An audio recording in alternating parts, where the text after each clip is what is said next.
viviendo, predicando y enseñando el Evangelio. En desarrollo de la misión de Dios, Ministerio Verdad y Fe presenta la siguiente enseñanza con la presencia viva y eficaz del Espíritu Santo. Que la gracia esté en su vida y deje una semilla viva en su corazón. Gloria a Jesús. Le damos la alabanza a quien vive por los siglos de los siglos. Porque solo por la gracia de Él estamos en este lugar, en esta noche. Y la verdad, pues, nos alegra podernos reunir. Y hay propósito. Recordemos que cuando nos reunimos, aunque no parezca, hay propósito de Dios cuando uno se reúne a escuchar su palabra. Y el Señor nunca va a enviar su palabra sin un propósito. Siempre le envía a cumplir un propósito. Amén. Y hoy es un día de ellos.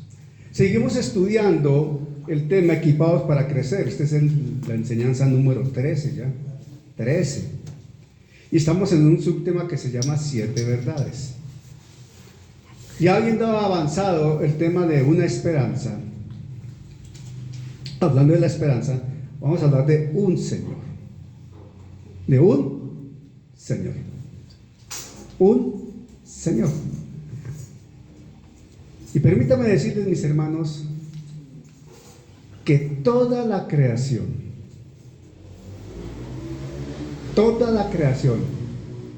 por todos los tiempos, toda persona, todo aquel que respire por todos los tiempos, consciente o inconscientemente, entienda o no entienda, tiene un Señor. Se llama Jesucristo, el Hijo de Dios viviente. Él no ha dejado de ser el Señor. Será siempre el Señor.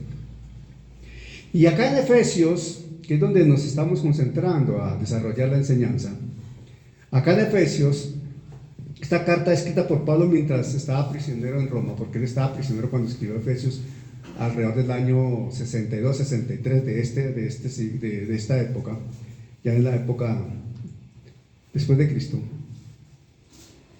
Pablo presenta una doctrina muy interesante en esta carta de Efesios, muy práctica también. Recordemos que Efesios se distribuye en dos áreas bien definidas. Capítulo 1 a 3 es doctrina, una enseñanza doctrinal profunda, y capítulo 4 a 6 es la aplicación de esa doctrina que la carta enseña. Bueno, ahora, la esencia de la carta la presenta Pablo desde un comienzo, desde el contexto de ¿qué? De la unidad. Recordemos que el concepto de la unidad lo maneja Pablo ahí permanentemente, ¿sí? Y una cosa que él destaca es que la unidad de la iglesia, del cuerpo de Cristo, no la generamos nosotros. La unidad viene del cielo. Dios mismo la ha establecido. ¿Por qué? Porque Dios mismo estableció que la cabeza del cuerpo sea Jesucristo. Eso no es creación de hombres, eso no es invento humano, eso es plan de Dios. Amén. Ahora, esa unidad lleva a Pablo en la parte práctica ¿a qué? A rogar por esa unidad. Esto es a forma de recordar esto. Si hay algo por lo que nosotros debemos rogar, clamar, orar, interceder, pero ante todo practicar, es por la unidad de la iglesia. La iglesia debe evidenciar la unidad con la cual Dios la estableció, la creó. La iglesia debe presentar esa cohesión perfectamente visible en el entorno que se encuentra. La iglesia no está para presentarse dividida. Y de hecho, la iglesia de Jesucristo como iglesia no está dividida. Los que nos dividimos somos los hombres, que es diferente. Eso es otro cuento muy diferente. Pero la iglesia de Cristo como tal está en una unidad perfecta, porque es la iglesia de ¿quién? De Jesucristo. Amén. Y adicional, Pablo habla de que tenemos una vocación en virtud de la dignidad de quien nos llamó, ¿verdad? Porque tenemos un llamado con vocación en la dignidad de quien nos llamó. ¿Quién nos llamó? El mismo Señor. Y ese llamado esencialmente está a reconocer esa unidad y a ser activos en esa unidad. Y ser activos en esa unidad habla de aportarle esa unidad y no afectar la unidad. Ojo, estamos llamados a sumar y no a restar. Estamos llamados a multiplicar y no a dividir. Estamos llamados a crecer y no a disminuir. Ese es el propósito de uno como creyente desde el lugar donde Dios lo ha puesto, en la labor que Dios lo haya establecido. La que sea. Aparentemente puede ser muy humilde y como insignificante. No, para Dios no hay humildes ni insignificantes. Para Dios cada uno es importante donde lo puso. Así de sencillo, hermano. Donde lo haya puesto. Los que hablamos de insignificancia o muy destacados somos los hombres. Los hombres somos los que tenemos esa óptica. Dios no tiene esa óptica. Dios mira al hijo que él ama en una posición que él lo estableció y ve que lo haga bien. Y él está feliz porque su hijo está haciendo la tarea bien. Así es. ¿Por qué? Porque Dios no aplica acepción de personas. Amén. Dicho esto, vamos a Efesios 1:10. Dice Efesios 1:10. Leo la Reina Valera del 60. Efesios 1:10. ¿Cómo dice Efesios 1:10? Reunid todas las cosas en Cristo en la dispensación del cumplimiento de los tiempos, así las que están en los cielos como las que están en la tierra. ¿Qué reunir? Unificar, juntar, agrupar, porque Dios siempre está pensando en ¿qué? En que los suyos estén juntos. Por eso la misma palabra habla de que de los dos pueblos hizo uno. No hay griego ni escita, no hay judío ni griego ni escita, hay un solo hombre, un solo cuerpo. Y por eso entendemos que la iglesia no es un plan secundario de Dios. Ojo con lo que estoy diciendo. La iglesia no es un plan secundario de Dios. La iglesia no fue una salida de Dios para solucionar un problema de última hora. ¿Y ahora qué hacemos? No, Señor. A Dios no se le presentó un problema de última hora cuando Jesucristo fue tomado preso y llevaba a sacrificio, y ahora consejo de seguridad en el cielo, el hijo está preso y lo van a matar, ¿qué hacemos? No, nada de eso. Dios tenía todo perfectamente planeado. Y es que se nos olvida eso.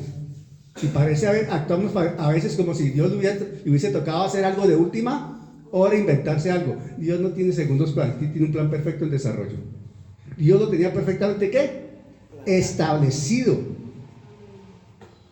Y Jesucristo es el eje del plan de Dios. Es el núcleo del plan de Dios. Y eso lo entendió muy bien Pablo, pero perfectamente bien.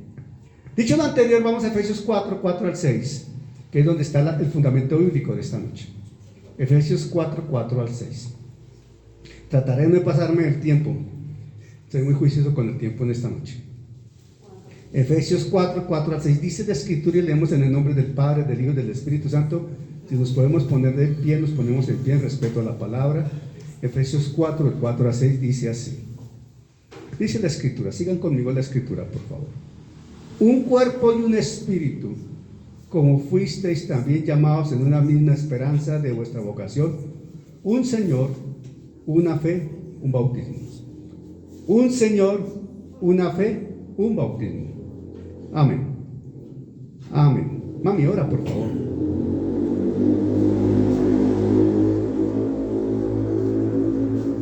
Amén.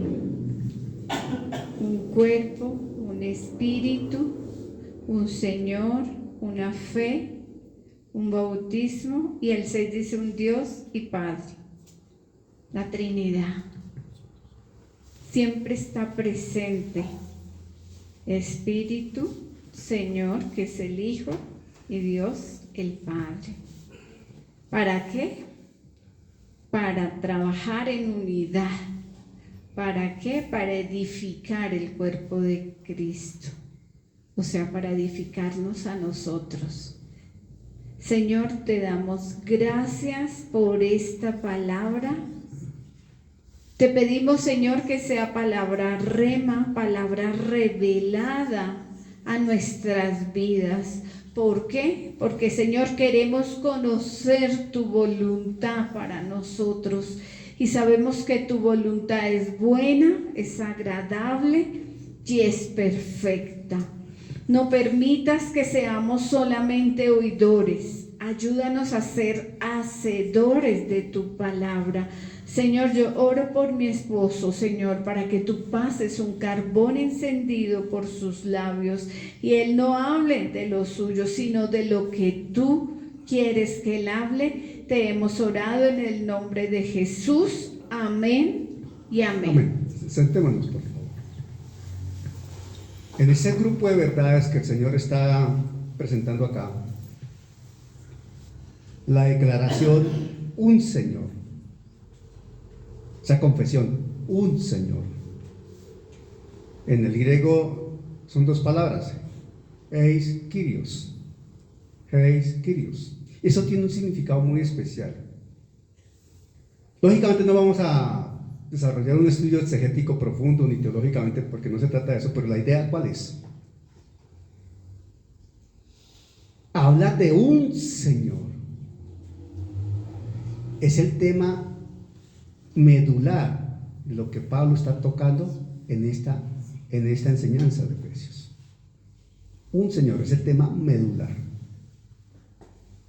Por eso vamos a enfocarnos en lo que esto pretende, lo que la palabra pretende transmitirnos, tratando de no ser tan teológicos ni exegéticos, procurando ser más prácticos y sencillos con lo que vamos a decir.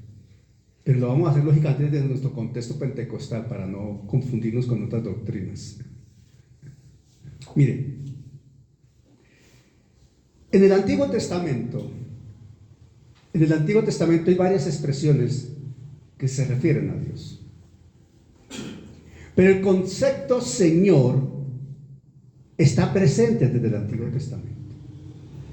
Para poder entender la expresión que trae Efesios y lo que habla Pablo de un Señor, necesitamos regresarnos al Antiguo Testamento y desde allí comprender cómo el pueblo hebreo y la palabra presenta la expresión un Señor. Señor. ¿Por qué desde el Antiguo Testamento se habla del Señor? ¿Qué pasa? Todo el Antiguo Testamento, cuando hablaba de Señor, los nombres del Antiguo Testamento todos conducían a Jesucristo. Todos conducían a Jesucristo. Todos conducían a Jesucristo.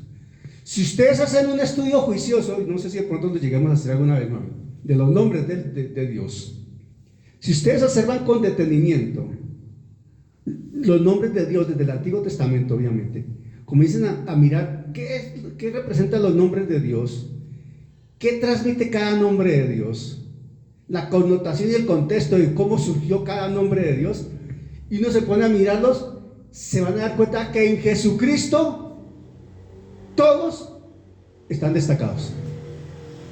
Todos. No hay ni uno solo que se salve. En Jesucristo. Igual que las tres figuras que resaltan del Antiguo Testamento en autoridad. ¿Cuáles son las tres figuras que resaltan en el Antiguo Testamento por autoridad? El rey, el sacerdote y el profeta, ¿verdad? Y en el Antiguo Testamento Dios designaba personas diferentes, ¿cierto? Para cada rol. Y el uno no se podía meter en el cargo del otro. ¿Verdad que es así? No pues se podía, o sea, el que era rey, y el rey, por más rey que fuera, no podía ir a ministrar como sacerdote. Ni el sacerdote se podía poner a hacer oficio de rey. Y el profeta era profeta y le hablaba a los dos también y al pueblo, ¿verdad? Cada uno hacía lo suyo. Pero en Jesucristo, en el Nuevo Testamento, Él cubre y en Él está la perfección de los tres roles.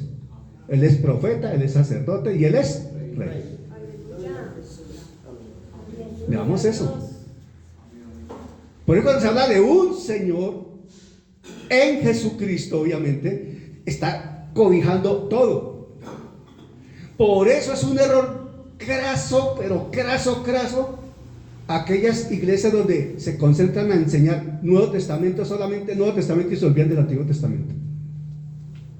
Es un error eso, gravísimo, pero gravísimo es gravísimo.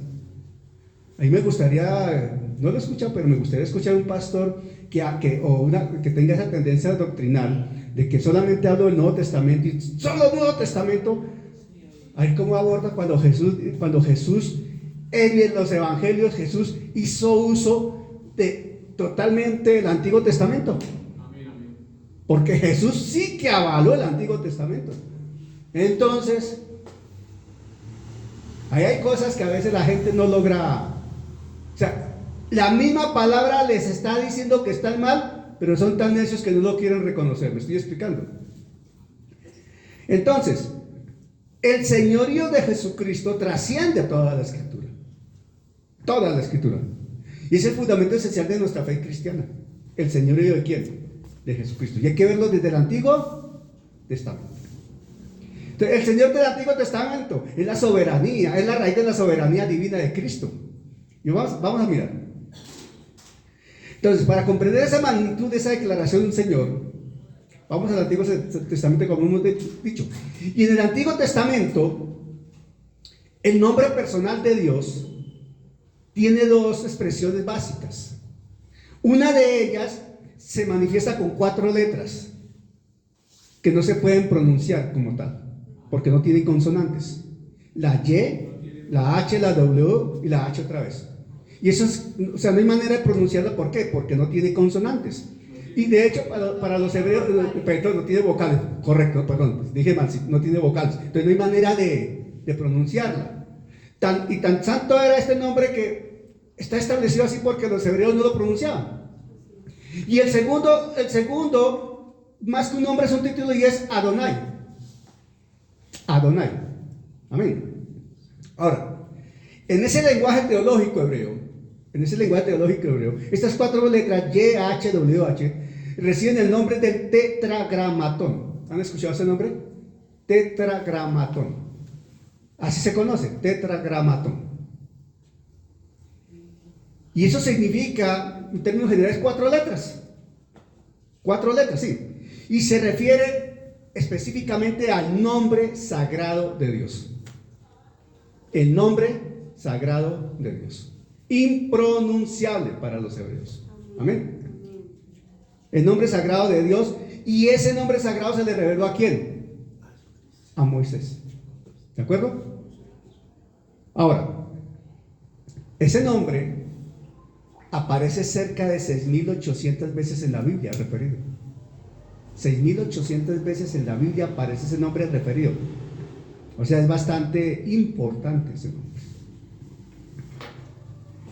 Y es sumamente sagrado. Y Adonai es el título de Dios para Israel. Título. Adonai. Pero cuando hablamos de Adonai, hablamos de soberanía, de poder, de señorío. ¿Sí? Soberanía, poder, señorío, majestad. Cuando hablamos de Adonai. En Éxodo 3, 14 y 15 dice así. En Éxodo 3, 14 y 15, cuando Moisés le pregunta al Señor, ¿qué le pregunta Moisés al Señor? ¿Quién me manda? ¿Y quién les digo? Cuando me pregunten de parte de quién voy, de parte de quién digo. Sí, está bien, Señor, yo voy y le digo al pueblo que vengo de parte de quién. Y le contesta, y dice, y respondió Dios a Moisés, yo soy el que soy. El gran yo soy, el más que suficiente, el todopoderoso. Amén. Yo soy el que soy. Eso está en Éxodo 3:14. Yo soy el que soy. Y dijo, así dirás a los hijos de Israel, yo soy, me envió a vosotros. Yo soy, me envió a vosotros. En otras palabras, yo soy el que soy, el gran yo soy, el más que suficiente, el todopoderoso. Ese es el nombre sagrado de Dios, el que representa las 4 letras. Además dijo Dios a Moisés, así dirás a los hijos de Israel, Jehová, y ya toman el nombre Jehová. Jehová, el Dios de vuestros padres, el Dios de Abraham, Dios de Isaac y Dios de Jacob, me ha enviado a vosotros. Este es mi nombre para siempre, con él se me recordará por todos los siglos. Amén. No vamos a entrar en la discusión si Jehová es válido, si no es válido, si está bien, si está mal, porque esa discusión eso no es tema de discusión. Ese es un tema de teólogos, hermano. Que los teólogos discutan allá. Nosotros hablamos lo que dice la Biblia. Se acabó. Porque es que, mire, hermano, uno a veces se pone a seguirle la corriente a los teólogos y se desvía de lo que dice la Biblia. Y termina uno enfrentándose con los hermanos por conceptos teológicos de hombres que a veces no reconocen como tal la Biblia. Entonces, en Éxodo 3:14, ¿qué está pasando? Dios revela su nombre personal con las 4 letras y lo expresa de la manera a Moisés: yo soy el que soy. Yo soy el que soy. ¿Ya? ¿Quién me manda? Yo soy el que soy. Entonces imagínate cuando llega ya Moisés: ¿quién te mandó, Moisés? Yo soy el que soy. ¿Cómo así? El gran yo soy, el todopoderoso, el más que suficiente. Ahora, cualquiera puede decir, pero esos nombres no dicen nada. Espera un momento. Ojo con lo que estoy diciendo. Cuando nosotros tratemos de dimensionar un poco, porque a veces uno tiene que detenerse y reflexionar en torno a lo que está leyendo. Si nosotros escuchamos: yo soy el que soy, el gran yo soy, el más que suficiente, el todopoderoso, que son expresiones para el mismo nombre. Cuando uno escucha esas 5 manifestaciones, esas 5 expresiones, algo tiene que reflexionar. Dice: espere, me está hablando a alguien importante, supremamente importante. ¿Me estoy explicando? Máxime cuando se analiza, para el caso de Moisés, cómo se le reveló Dios a él, las condiciones en que se le reveló Dios a él. Entonces, cuando uno comienza a asociar circunstancias, hechos, y la expresión encuentra, y si uno se va más al interior del contexto hebreo, del nombre, de eso, es impresionante lo que el nombre transmite. Y a veces nos quedamos cortos en nuestro idioma para tratar de transmitir lo que el hebreo califica con esa expresión. ¿Me estoy explicando? Porque de hecho el idioma español tiene pocos recursos versus el griego y el hebreo para poder entender la dimensión de los contextos de las palabras de ellos. Es difícil para uno, porque del hebreo y del griego no se puede traducir palabra a palabra. Se tiene que transmitir ideas muchas veces. Entonces, por eso a veces no se logra comprender bien las cosas, porque hay que saberlas plasmar en el idioma final al cual llega la traducción. Entonces, yo soy el que soy es un nombre que denota autoexistencia. Ojo con eso. Cuando se habla de yo soy el que soy, del gran yo soy, del más que suficiente, del todopoderoso, habla de autoexistencia, eternidad, inmutabilidad. Habla de la fidelidad de Dios a lo que Él habla. Su esencia y naturaleza. ¿Me estoy explicando? Su esencia y naturaleza. Su sustancia.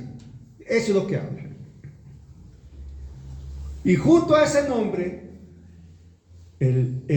yo soy el que soy, junto a ese nombre, las escrituras utilizan entonces ahora un título. ¿Cuál? Adonai. Mi gran Señor. El Señor. Autoridad. Supremacía. Mi gran Señor. El Señor. Adonai. Desde el hebreo está esa expresión. Cuando pasa esto al griego, en la Septuaginta, que es la primera traducción que se hace del hebreo al griego, esa expresión del gran yo soy, el Adonai, ¿cómo nos manifiestan en griego? Con heis Kyrios, un Señor. Entonces en griego, cuando habla de un Señor, está recogiendo los dos nombres del hebreo. ¿Me estoy explicando? Y cuando hablan de un Señor y recogen los dos nombres del hebreo, estamos entendiendo que un Señor es Jesucristo, y por tanto Jesucristo está cobijando los dos expresiones del hebreo: el gran yo soy y el Adonai. en Jesucristo, reunidos. ¿Me estoy explicando? Esto para todavía enfatizar la superioridad absoluta de Jesucristo. Por eso es tan importante lo que dice Hebreos, y como introduce el autor de Hebreos, la carta a los Hebreos, hablando de la superioridad de Jesucristo. Y si ustedes van a Hebreos con cuidado y leen el capítulo 1 de Hebreos, los primeros versículos de Hebreos, la dimensión que le da el autor de Hebreos a Jesucristo es impresionantemente profunda en lo que es Dios, la majestad de Dios, la sustancia de Dios, la esencia de Dios. Amén. O sea, hay que entender de quién estamos hablando, hermano. Estoy hablando de algo que, perdónenme, pero yo quiero ser claro en esto. Lo digo por la experiencia de los años. Lo que me he encontrado por la experiencia de los años como maestro de la Biblia es que un alto porcentaje del pueblo cristiano ama a Jesucristo, lo respeta, lo adora, lo sigue, pero desconoce la dimensión de quién es Jesucristo. Porque a veces lo limitan el Hijo de Dios, y sí, el Hijo de Dios, pero es que se les olvida que es Dios mismo. Desconocen la dimensión de Jesucristo en su esencia y naturaleza de Dios mismo. Y eso es trascendente para comprenderlo.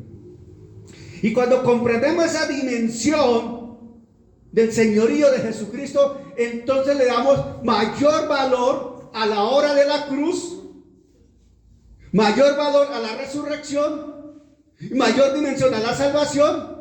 Y obviamente entendemos en una dimensión superior, el que estamos con Él, unidos en el cuerpo. No escucho un amén, pero bueno. Cuando uno logra entender eso, hermano, es como si le quitaran a uno vendas, hermano. ¿Me estoy explicando? Permítame decirlo en estos términos. Es como si uno hablara español y de pronto sabe hablar inglés, alemán y francés. Ahora hablo 4 idiomas en vez de uno. ¿Cómo te sentirías tú hablando español, francés, alemán e inglés? A ver, ¿no te sentirías mejor porque coges textos, escuchas gente, una cantidad de cosas y no te pierdes nada? Así es, hermano. Es que es una cosa, o sea, les estoy hablando por mi propia experiencia. Les estoy hablando de lo que a mí me pasó cuando yo logré entender por la gracia del Señor eso. Es que es algo impresionante. Por eso a mí me fascina un libro como Hebreos, me fascina un libro como Colosenses, hermano. Entonces hablamos que Adonai, que significa mi gran Señor o el Señor. Bueno, ese título del Señor no está hablando de la esencia de Dios, porque la esencia de Dios está plasmada en el nombre, ¿cierto? Pero sí habla de su autoridad sobre toda la creación, de su majestad. Implica soberanía, gobierno, derecho a ser obedecido. Él manda y se le obedece, porque Él es el Adonai, el Señor. Amén. Así es sencillo, hermano. Jesucristo es el Adonai, el Señor. Él dice y uno lo escucha. Él manda y uno obedece, se acabó. Porque es el Señor. Es Dios Todopoderoso. Mire lo que dice Salmo 8.1. Mire, ¿en dónde se usa esa expresión Adonai, por ejemplo? En el Antiguo Testamento. Salmo 8.1. Búscala, mamita, por favor, en otra versión, a ver si enfatizan más todavía lo que voy a escuchar, lo que vamos a leer aquí en Reina Valera del 60. Salmo 8.1. Ojo lo que dice. Escúchenme, por favor. Salmo 8.1. Estoy leyendo en Reina Valera del 60. Dice: oh Jehová, Señor nuestro, cuán glorioso es tu nombre en toda la tierra. Señor nuestro. Ahí está el Adonai. En toda la majestad de soberanía y gobierno. Amén. Y sobre la creación. Ahí lo está diciendo el Salmo. Amén. E Isaías 6.1, miren lo que dice. Solamente toqué 2 para el caso. Por ahí hay muchos más. Isaías 6.1. Pero ¿cómo dice el Salmo 8.1? ¿Similar? ¿Sí? Ok. Isaías 8.1 dice: en el año que murió el rey Usías, vi yo al Señor sentado sobre un trono alto y sublime, y sus faldas llenaban el templo. Vi yo al Señor sentado sobre un trono alto y sublime. ¿De qué está hablando el trono? De majestad, de señorío, de gobierno, de autoridad. Amén. Amén. Ahora, les hablaba que la Septuaginta, cuando pasó al griego, en el griego se usó la palabra Kyrios, Heis Kyrios. Y en Israel, para nosotros, en el Nuevo Testamento, Kyrios es la palabra referente para hablar de ¿qué? De Señor. Bueno, de Señor.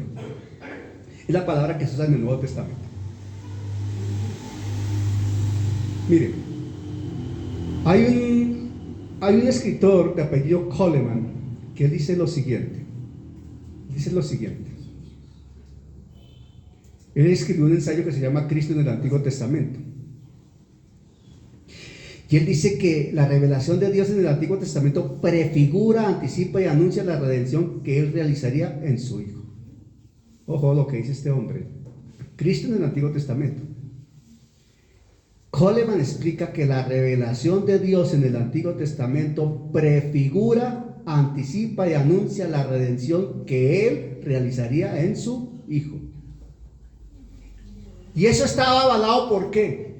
Pero explícales qué es prefigura. La figura, voy para allá, déjame terminar. Eso estaba avalado ¿por qué? Las profecías que decían. ¿Qué decían las profecías? Que nacería un niño.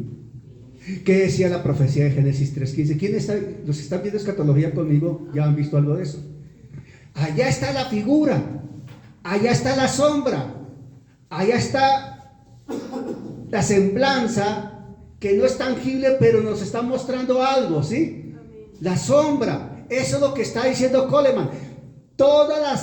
En el Antiguo Testamento, las profecías, lo escrito, todo lo que conducía a través de la Escritura hacia ese Redentor, hacia ese Mesías, ese Salvador, a ese Señor, ¿en donde se plasmó? En Jesucristo. Ahí está involucrado un poco de lo que hemos visto en escatología. Las promesas hablan de ello. Y está claramente plasmado en la primera promesa que habla de ello y profecía que habla de ello. ¿Cuál es? Génesis 3:15. No se los olvide, el proto-evangelio. Génesis 3:15. Ahí está. Habla de la simiente de la mujer. ¿A quién se refiere? Si uno va a Gálatas 3:16, en Gálatas 3:16, búscate Gálatas 3:16, mi amor, por favor. Si uno va a Gálatas 3:16, Pablo en Gálatas 3:16 da la enseñanza y hace la aclaración con relación a la simiente y hace una anotación importantísimo, porque no dice de simientes, sino de simiente, en singular, no en plural. ¿Cómo dice, mamita? Léelo, por favor, Gálatas 3:16. Amén. En Reina Valera.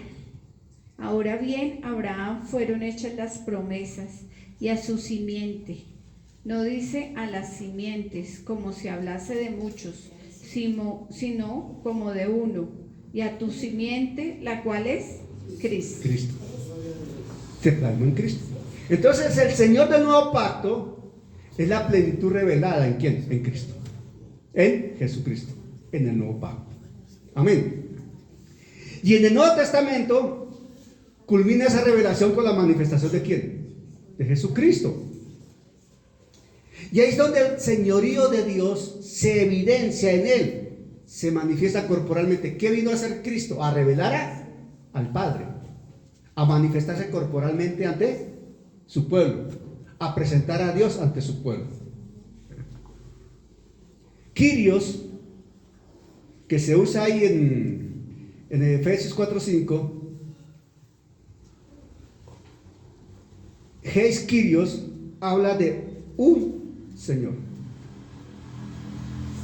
para enfatizar algo.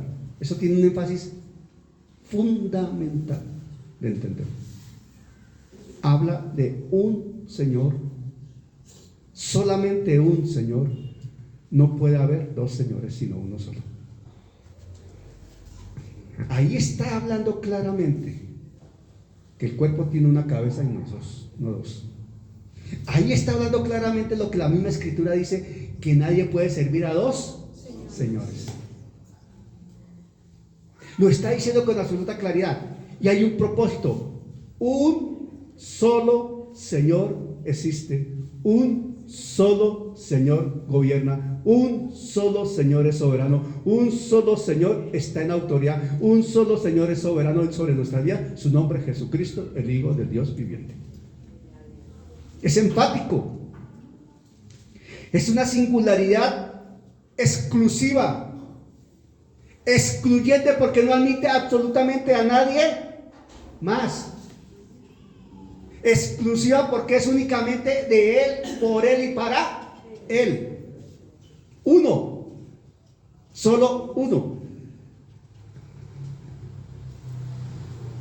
Esa expresión Kyrios, incluso desde el griego se usa también para hablar de amo, de dueño, de Señor. Aquí la aplicación es Señor.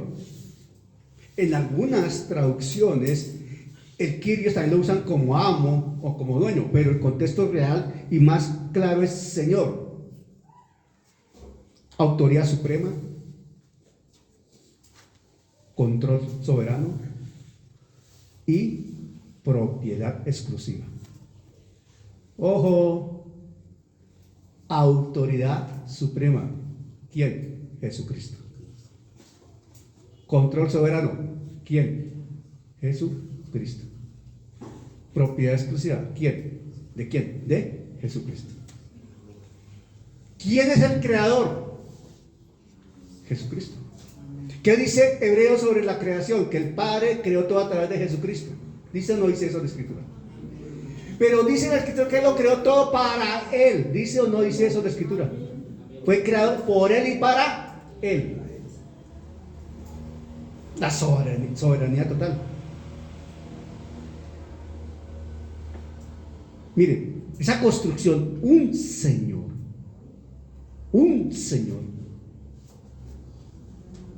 es una de las confesiones y declaraciones más sustanciales, esenciales y fundamentales que tiene la iglesia para entenderla. Y es una de las confesiones que poco se habla de ella. Muy poco se habla de ella. Mire lo que dice Romanos en 10:9, que si confesaras con tu boca que Jesús es el Señor, ¿a quién se refiere? Ojo, es el Señor. Pero en el contexto de lo que el griego está transmitiendo, Pablo no está diciendo Jesucristo es el Señor entre muchos señores. Ojo con lo que estoy diciendo.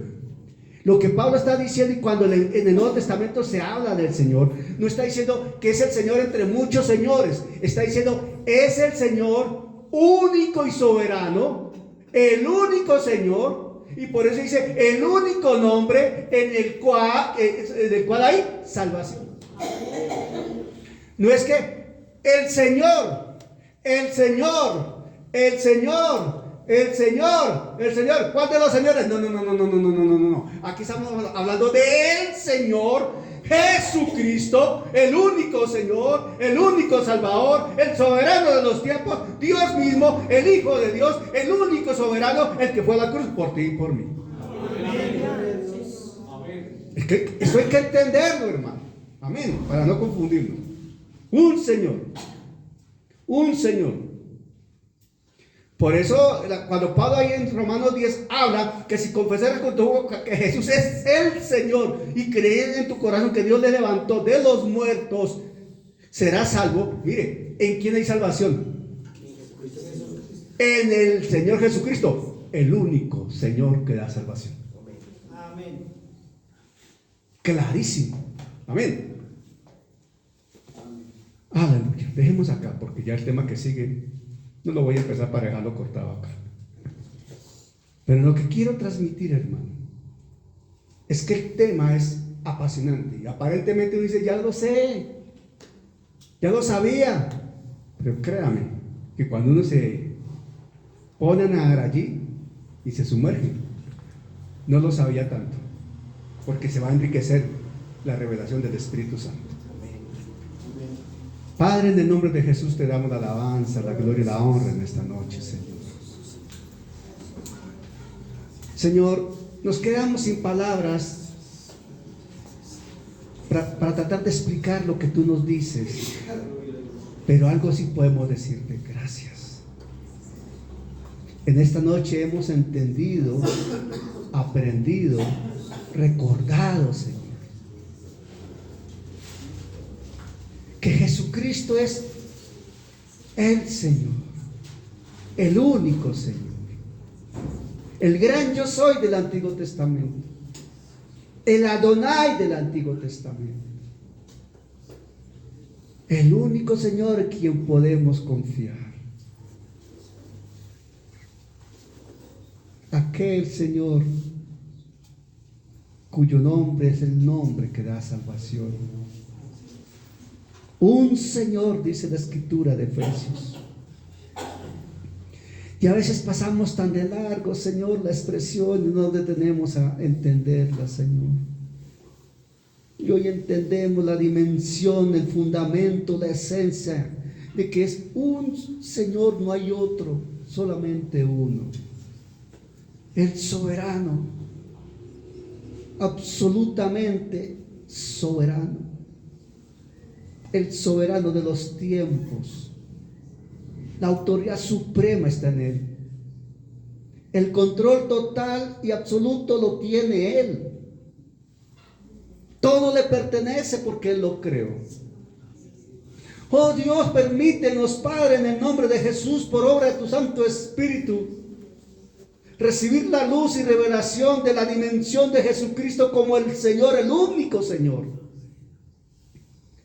Porque si lo creemos, lo entendemos, pero no queremos profundizar aún más esa revelación, ahondar más en este contexto teológico, sí, pero de revelación tuya, de lo que tú quieres enseñarnos.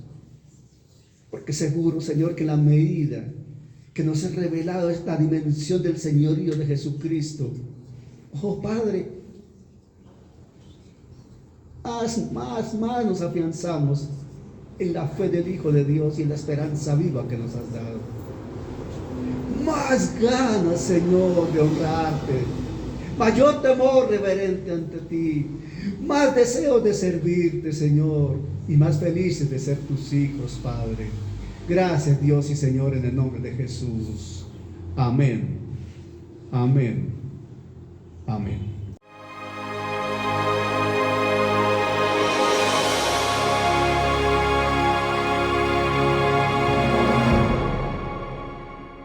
Gracias al Señor por su obra en cada corazón, con su palabra viva, y que sea el Espíritu Santo generando en ustedes un amor profundo por la palabra del Evangelio de Jesucristo, para alabanza de su gracia y gloria de su nombre.